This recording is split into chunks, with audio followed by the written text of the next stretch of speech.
Israel and Hamas are supposedly closing in on a deal for a ceasefire and hostages being released. Officials in Qatar say Hamas has accepted a draft agreement that includes the release of dozens of hostages.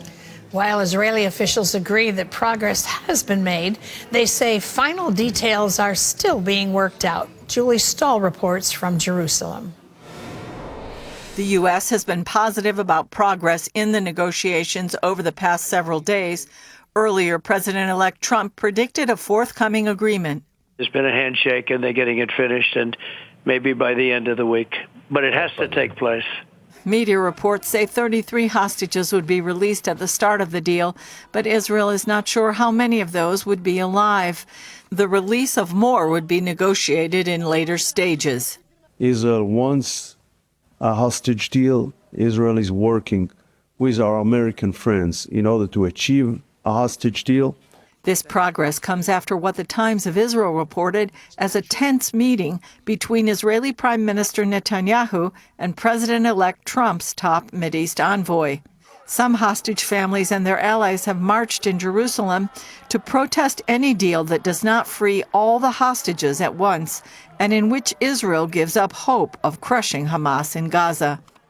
President Trump did not pressure us to give in to the Hamas. Pressure them to give in to us. Vice President-elect J.D. Vance says progress is being made because of Trump's threats against Hamas if there's no agreement by Inauguration Day. Julie Stahl, CBN News, Jerusalem. Well, I want the hostages to come home. I think everyone does. But this is a hostage deal where literally you're trading huge numbers of convicted felons who are in jail right now and convicted for horrible crimes against Israelis. So it's a swap.